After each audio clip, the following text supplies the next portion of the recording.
She walked through the imposing iron gates of the mansion, her worn shoes leaving muddy prints on the immaculate stone pathway. Emma Henderson, a 35-year-old woman with straight blonde hair falling just past her shoulders, clutched a small backpack containing all she had left in the world. The once promising financial analyst who had graced the cover of business magazines was now standing at a stranger's doorstep, about to ask if she could clean his house in exchange for a meal. Life had a way of humbling even the most accomplished, and Emma's fall from grace had been both sudden and complete. As she approached the massive wooden door, her fingers unconsciously touched the tarnished gold medallion hidden beneath her threadbare sweater, the only remaining evidence of who she once was. What she didn't know was that behind that door stood the man who had orchestrated her downfall 5 years ago, and he was about to face the consequences of his actions in ways neither of them could imagine. Emma stood at the doorstep of the massive estate, her slender frame nearly swallowed by the oversized second-hand coat that hung from her shoulders. Her once manicured hands were now chapped and raw from the harsh winter wind. She had been walking for hours before reaching this affluent neighborhood, drawn by rumors that the residents occasionally hired help without asking too many questions. The blonde hair that had once been her pride was now pulled back in a simple ponytail, with no trace of the expensive highlights she used to maintain every 6 weeks. Her blue eyes, still striking despite the dark circles beneath them, carried a quiet dignity that contradicted her circumstances. Emma's appearance was unremarkable by design. In the 3 years since her world collapsed, she had learned that invisibility was safer than recognition. She raised her hand to knock, then hesitated, fighting the voice inside that whispered she didn't belong here. Finally, desperation won over pride, and she rapped her knuckles against the solid oak door. From inside, she heard approaching footsteps, each one echoing like a drumbeat, counting down to another potential rejection. The door swung open to reveal a middle-aged man in an impeccably tailored suit. His steel-gray eyes narrowed slightly as he assessed the woman on his doorstep. "Yes?"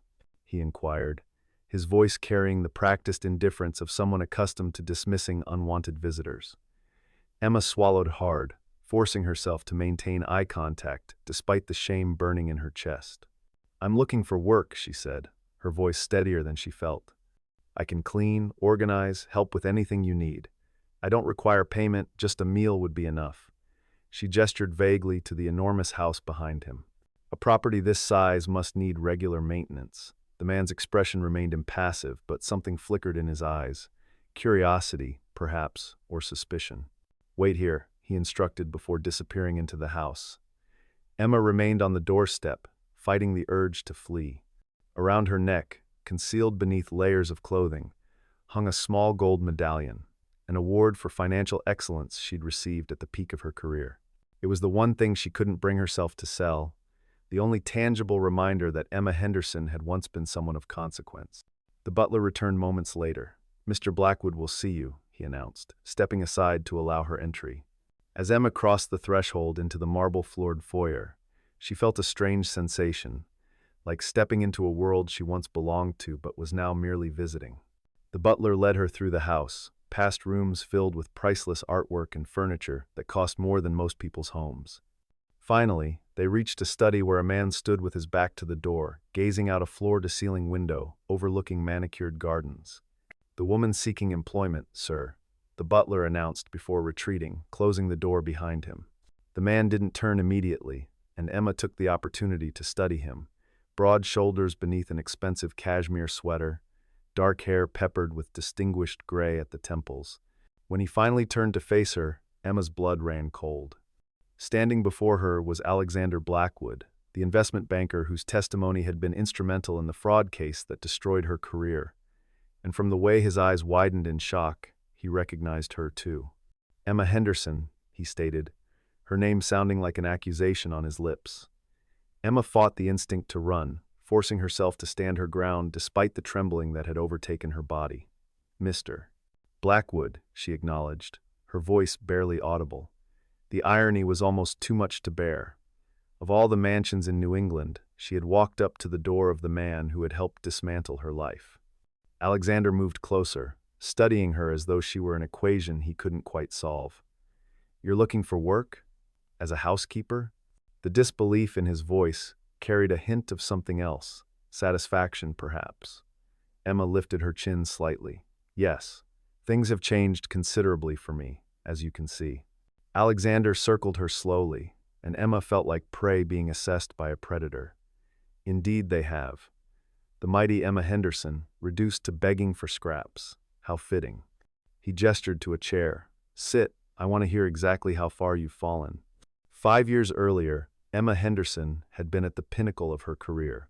As the youngest chief financial officer at Meridian Investment Partners, she had earned a reputation for financial brilliance and unwavering integrity.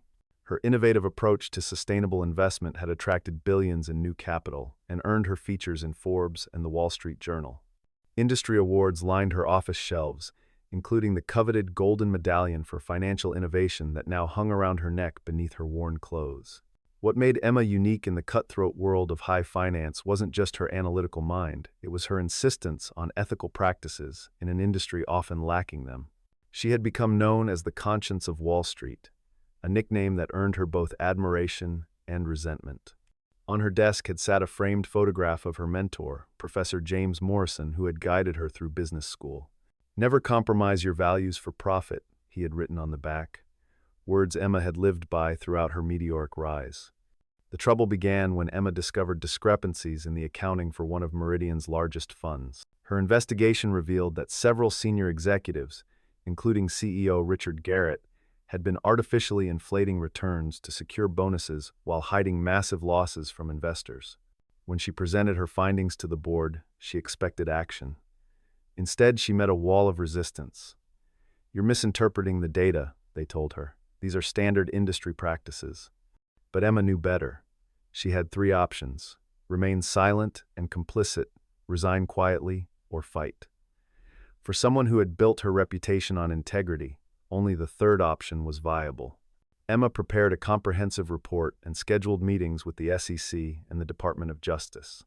The night before her first meeting, she received a call from Alexander Blackwood, a respected investment banker who had often praised her work publicly. "I've heard rumors about your concerns," he said. "Before you do anything rash, let's meet. I may have additional information that could help your case." They met at an upscale restaurant in Manhattan. Alexander was charming, concerned, and seemingly supportive. "I've always admired your commitment to doing what's right," he told her, raising a glass of expensive wine in salute. "The industry needs more people like you." Emma shared details of her findings, relieved to have an ally who understood the complex financial instruments involved. Alexander asked thoughtful questions, took detailed notes, and promised to review similar transactions his bank had handled with Meridian. "Give me 48 hours, he requested. "If what you found is accurate, I'll stand with you." Emma left the dinner feeling more confident than she had in weeks. With someone of Alexander's stature backing her claims, the board couldn't possibly dismiss her concerns. What she didn't know was that Alexander had scheduled a meeting with CEO Richard Garrett immediately after their dinner. The additional information he'd promised to find was actually a strategy to protect the status quo that benefited them both. Within hours, a plan was set in motion to discredit Emma before she could expose the truth. When Emma arrived at work the next morning, security guards escorted her to a conference room where the entire board awaited. Richard Garrett stood at the head of the table, his face a mask of grave disappointment. "Emma, we've discovered some deeply troubling information," he began. Before her stood Alexander Blackwood, now positioned as an external financial investigator. "Miss Henderson has been manipulating fund performance data," Alexander stated coldly, as though they'd never shared a dinner or conversation. "I found evidence that she's been redirecting investments to benefit companies where she has undisclosed personal interests." The room spun around Emma as she listened to Alexander systematically dismantle her reputation with fabricated evidence so convincing and technical that it would take months to disprove. By afternoon, her company access was revoked. By evening, her termination was announced in a press release that carefully implied criminal behavior without making actionable statements. Within a week, the financial press that had once celebrated her was publishing scathing articles, questioning everything from her qualifications to her mental stability. Her attempts to fight back were dismissed as the desperate flailing of a disgraced executive. The SEC investigation she had initiated was now focused on her, not the company. Emma's frame shook slightly as she sat across from Alexander in his study, the memories of that betrayal still raw despite the years that had passed. I lost everything because of you, she said quietly, staring directly into the eyes of the man who had orchestrated her professional execution. My career, my reputation, my savings, all gone. The legal fees alone took everything I had. Alexander leaned back in his leather chair, a small smile playing at the corners of his mouth. Business is often cruel, Miss Henderson. Surely you knew that. His casual dismissal of her suffering ignited a spark of the fire that had once driven her. It wasn't business, Emma replied, her voice finding its strength. It was fraud, both what the company was doing and what you did to me. You lied under oath. Alexander waved his hand dismissively. Unprovable accusations from a discredited source. How tedious. He studied her for a moment before continuing. But I admit, I'm curious. How exactly does a former CFO end up offering to scrub toilets for food? Surely you had options. The calculated cruelty in his tone made Emma's stomach tighten, but she maintained her composure. When you're blacklisted across an entire industry, options become limited, she explained. Every job application mysteriously falls through. Every reference check ends with closed doors. I tried everything, consulting, teaching, even retail. But your friends were thorough in their character assassination. Alexander didn't bother denying his role in her continued professional exile. Instead, he seemed almost impressed by the thoroughness of her destruction. And yet here you are, at my doorstep of all places. Fate has a peculiar sense of humor. He stood and walked to a sideboard, pouring himself a drink without offering one to Emma. I think I will hire you, Miss Henderson. There's something poetically just about having you clean my home. The great ethical crusader, reduced to washing my floors. He named a pittance as her weekly wage, barely enough for basic necessities. You'll start tomorrow. Jenkins will show you out and provide a list of your duties. As Emma rose to leave, Alexander added, Oh, and Emma, do try to remember your place now. The help doesn't speak unless spoken to. Emma's first week working at Blackwood's estate was an exercise in humiliation. Alexander seemed to take special pleasure in finding ways to remind her of her fallen status. He would casually mention her name when entertaining business associates in rooms she was cleaning. She used to be quite somebody in finance, you know, he would say just loudly enough for her to hear. Now she's exceptional at getting wine stains out of carpet. The other household staff watched these interactions with uncomfortable silence, their sympathetic glances offering small comfort. The head housekeeper, Mrs.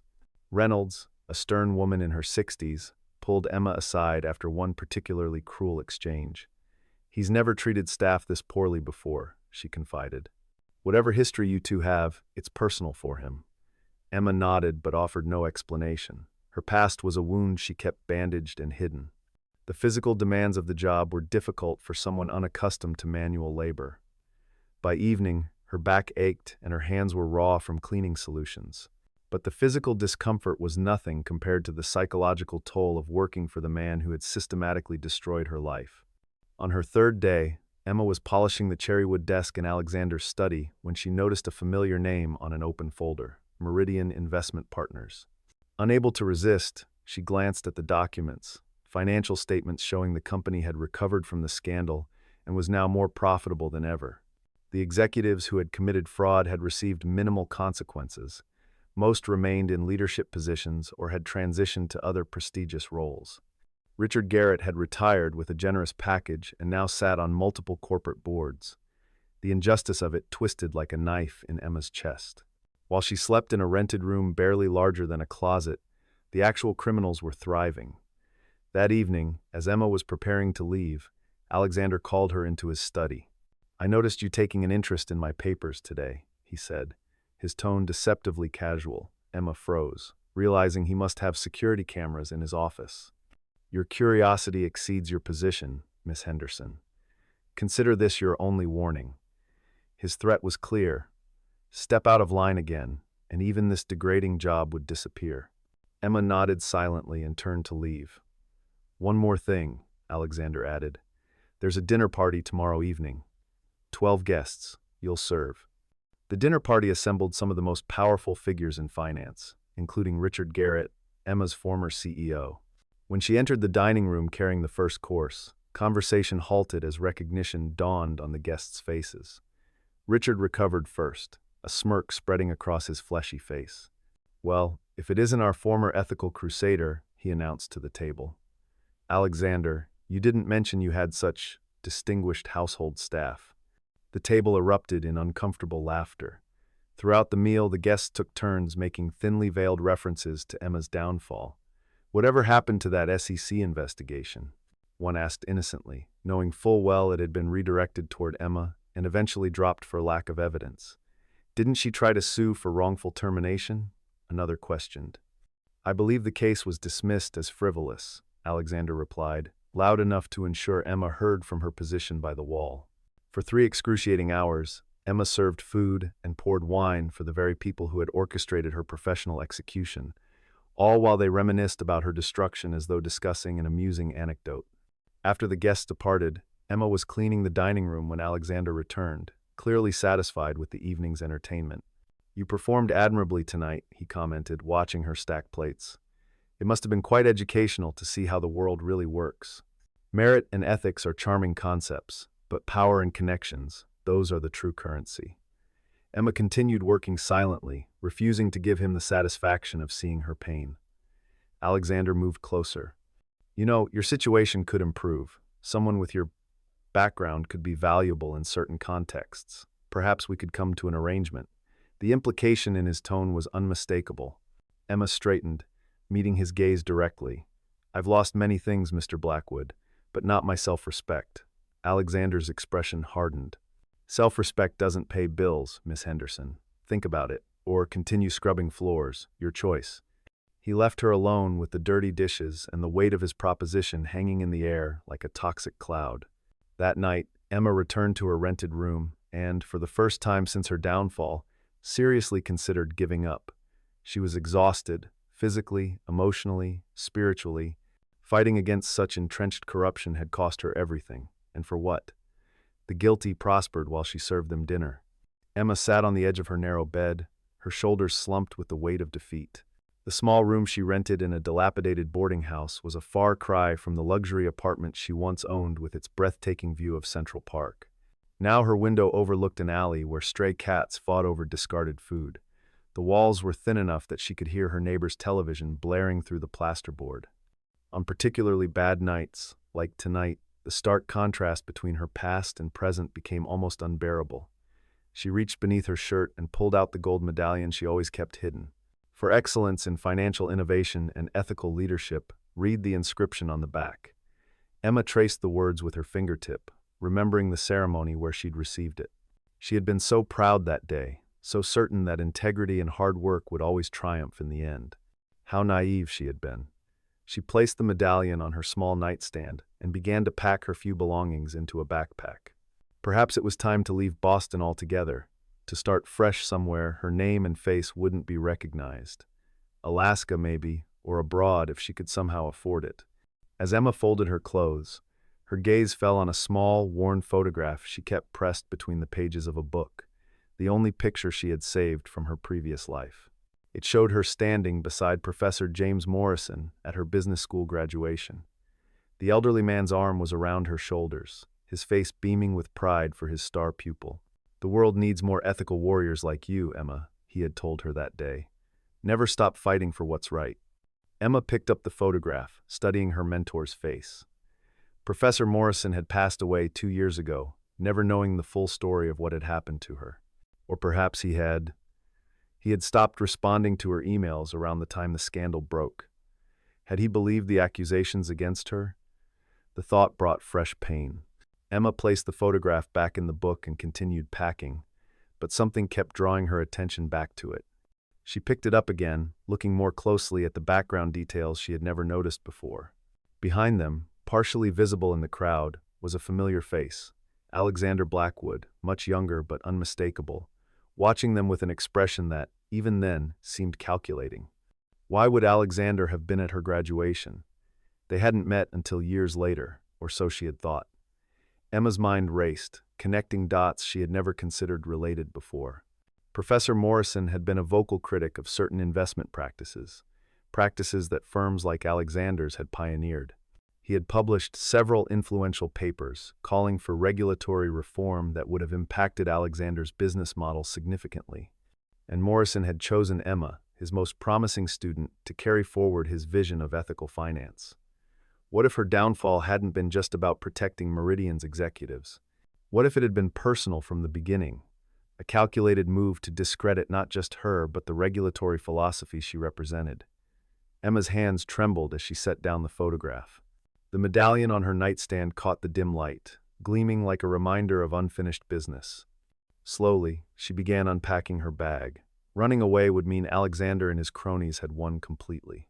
And despite everything they had taken from her, Emma realized there was one thing they couldn't take unless she surrendered it willingly: her determination to expose the truth. The next morning, Emma arrived at the Blackwood estate with renewed purpose. She performed her duties with the same quiet efficiency as before, but her eyes now cataloged everything: documents left on desks, conversations overheard, names mentioned in phone calls. Alexander largely ignored her, apparently satisfied that the previous night's humiliation had broken her spirit. This suited Emma perfectly. Being underestimated had its advantages. During her lunch break, she slipped into the estate's library under the pretense of dusting and used the computer there to research Alexander's connection to Professor Morrison. What she discovered sent a chill through her body. Alexander's investment firm had been the subject of an SEC investigation 15 years earlier, an investigation spearheaded by Professor Morrison before he left the financial sector for academia. The case had eventually been dropped, but not before costing Alexander's company millions and delaying its public offering by 2 years. This wasn't just business for Alexander, it was revenge, methodically executed over years, first against her mentor, and then against Emma herself. Emma continued her covert investigation over the next 2 weeks, carefully documenting patterns and collecting evidence. She discovered that Alexander was preparing to orchestrate another financial scheme, one that would manipulate market prices for critical medications, potentially generating billions in profit while making life-saving treatments unaffordable for thousands. The familiar righteous anger that had once defined her professional life reignited in Emma's chest. Some battles were worth fighting, regardless of the cost. Alexander's annual charity gala was approaching, an event attended by regulators, journalists, and industry leaders. Emma was assigned to help with preparations, giving her access to the guest list and seating arrangements. Among the confirmed attendees was Samantha Rivers, an investigative journalist known for her uncompromising exposés on corporate corruption. If Emma could somehow get her evidence to Samantha during the gala, there might be a chance for the truth to finally emerge. But approaching a journalist while working as waitstaff would be nearly impossible without attracting attention. Emma needed to find another way. The night of the gala arrived, transforming the Blackwood estate into a glittering showcase of wealth and influence. Emma moved efficiently through the crowd in her server's uniform, carrying trays of champagne and hors d'oeuvres while keeping a careful eye on Samantha Rivers. The journalist was engaged in conversation with a group of pharmaceutical executives, her expression politely interested but with the watchful eyes of someone always looking for a story.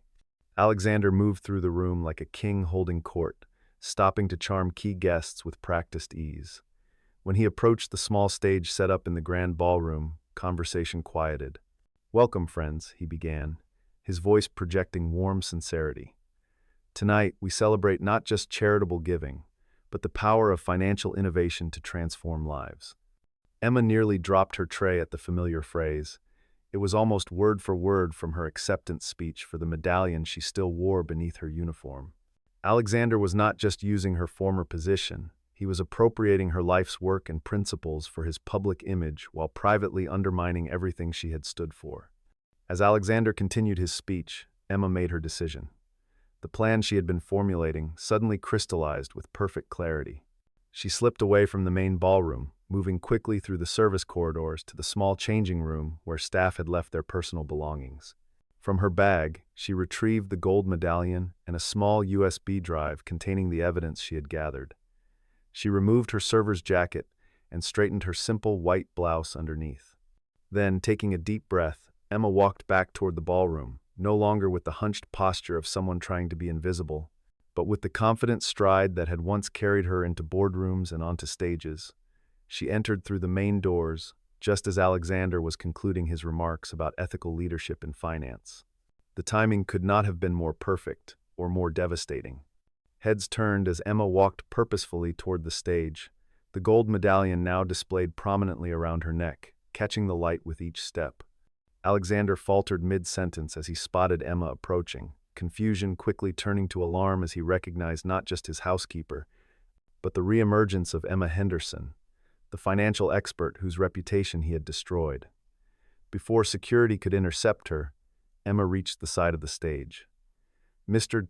Blackwood," she said, her voice carrying clearly across the now silent room, "I believe you were discussing ethical leadership in finance? As someone who once received this medallion for exactly that quality, I'd be interested in your perspective on market manipulation and pharmaceutical pricing." The room erupted in confused murmurs as guests recognized the former CFO now dressed as waitstaff. Alexander's face drained of color, but he recovered quickly. "Ladies and gentlemen, please excuse this interruption. Miss Henderson is a former financial executive who has fallen on difficult times. Security will escort her out." Two guards moved toward Emma, but Samantha Rivers stepped forward. "Actually, I'd very much like to hear what Miss Henderson has to say, particularly about pharmaceutical pricing." The momentum shifted palpably in the room. Other journalists present sensed a developing story and moved closer. Alexander's careful facade began to crack as he realized he was losing control of the narrative. "This is absurd. She's a disgraced executive working as my housekeeper. Whatever allegations she's making are clearly attempts to rehabilitate her ruined reputation." Emma stood her ground, her voice steady as she addressed the room. 5 years ago, I discovered accounting fraud at Meridian Investment Partners. When I prepared to report it, Alexander Blackwood offered to help me. Instead, he fabricated evidence against me to protect his colleagues and his own interests. Today, I found evidence that history is repeating itself, this time with life-saving medications as the commodity being manipulated. She held up the USB drive. "Everything is documented here, including Mr. Blackwood's plan to artificially inflate pharmaceutical prices for cancer treatments through coordinated market manipulation." Alexander lunged forward, his composure completely shattered. "She's lying. Security, remove her immediately," but it was too late. The room had transformed from a celebratory gala to what journalists live for, breaking news unfolding before their eyes. Samantha Rivers had already taken the USB drive from Emma's hand. "I think we all need to examine these claims carefully," the journalist announced. "Particularly given the guest list tonight includes 3 FDA regulators and the Attorney General." Cameras appeared from purses and pockets, recording the unprecedented scene. Richard Garrett, Emma's former CEO, who was present among the guests, attempted to slip quietly toward the exit but found his path blocked by other journalists, now alerting their news desks. The carefully constructed world that Alexander had built, the reputation for ethical leadership he had stolen from Emma while practicing the opposite, was collapsing around him in real time, in front of the very power brokers he had spent decades cultivating. In the chaos that followed, Emma stood perfectly still, a calm center in the storm she had unleashed. Alexander pushed past security and grabbed her arm, pulling her into a side room away from the crowd. His face was contorted with rage. "Do you have any idea what you've done?" he hissed. "I will destroy what little you have left." Emma met his gaze steadily. "You already tried that, Alexander. There's nothing left for you to take from me." She gently removed his hand from her arm. "But there's something you should know. Before I came here tonight, I sent copies of everything to the SEC, the Department of Justice, and 5 major news outlets. It's over." The realization of complete defeat washed over Alexander's face. "Why?" he whispered, genuinely bewildered. "Why risk what little security you had left?" Emma touched the medallion at her neck. "Because some principles are worth losing everything for. My mentor taught me that, the same mentor whose career you first tried to destroy before targeting me. Professor Morrison would be proud to know his work continues." Emma turned to leave, but Alexander's next words stopped her. "He sent you to me, you know, Morrison. That dinner where I offered to help you? He called me that morning, asking me to look out for his protege." Emma felt as though the floor had dropped from beneath her feet. "What?" Alexander's laugh was hollow. "The great ethical professor, selling out his star student to protect himself. He knew the investigation would eventually lead back to his own consulting work for Meridian. So he offered you as a sacrifice. The revelation hit Emma like a physical blow. Had her beloved mentor really betrayed her? Alexander saw the doubt in her eyes and pressed his advantage. Check the phone records from that day if you don't believe me. It's all there. Emma steadied herself against the doorframe, her mind racing to reconcile this new information with everything she thought she knew. Then, slowly, clarity emerged. Even if that's true, Alexander, it changes nothing about what you did. Wrong is still wrong, regardless of who else may have been complicit. When Emma walked back into the ballroom, the scene had transformed. Security guards were holding the doors closed to prevent guests from leaving as two uniformed police officers spoke with Samantha Rivers, who was showing them something on her laptop. Alexander followed Emma, his face ashen as he watched his carefully constructed world disintegrating. Richard Garrett was gesticulating wildly to a group of alarmed executives, clearly attempting damage control. The pharmaceutical company representatives were huddled in a corner, frantically making phone calls. Emma moved quietly through the crowd toward the exit, her mission complete. She had no desire to witness the arrests or the public humiliation that would follow. This wasn't about revenge for her, it was about justice and protecting vulnerable people from corporate predators. As she passed Samantha Rivers, the journalist caught her eye. "We'll need to talk," she said quietly. "The full story deserves to be told." Emma nodded. "Tomorrow, but not about me, about the patients who would have suffered." Outside in the cool night air, Emma felt a strange lightness. For 5 years, she had carried the weight of her unjust disgrace. Now, regardless of what happened next, the truth would finally emerge. She had no illusions about her future. Her reputation might be partially rehabilitated, but the financial world rarely welcomed back those who exposed its darker mechanisms. As she walked down the long driveway of the estate, a young valet attendant hurried after her.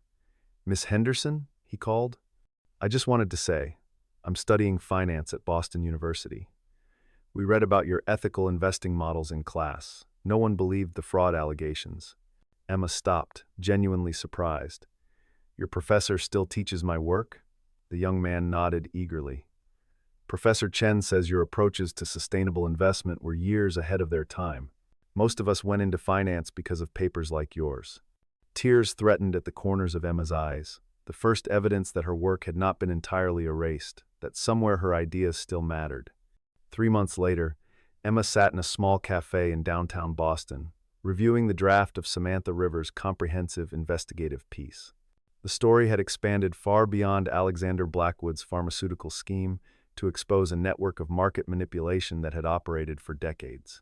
8 executives had been indicted so far, including Alexander and Richard Garrett. The evidence on Emma's USB drive had provided the thread that, once pulled, unraveled an entire tapestry of corporate fraud. Emma's own vindication was mentioned only briefly in the 12,000-word exposé. At her insistence, the focus remained on the systemic issues rather than her personal redemption. She had declined numerous interview requests and a book deal, preferring to help the investigation from behind the scenes. The gold medallion that had once been her only remaining treasure now sat in a drawer in her new apartment, a reminder of both achievement and the cost of principles, but no longer her identity. As Emma finished reading, Samantha joined her at the table. "The editor loves it. Publication next week." The journalist studied Emma with undisguised admiration. "You know, most people in your position would have written a tell-all book, done the talk show circuit, sued for damages. Why haven't you?" Emma considered the question as she traced the rim of her coffee cup. "Because it was never about me," she finally answered. "It was about the system that allows powerful people to profit from others' suffering." She glanced out the window at the financial district buildings gleaming in the distance. Some battles are won, not with power, but with dignity. Outside the cafe, life continued, people hurrying to meetings, tourists consulting maps, students hunched over laptops. None of them recognized the woman whose quiet courage had just helped dismantle a corruption scheme that had touched millions of lives. And that was exactly how Emma Henderson preferred it.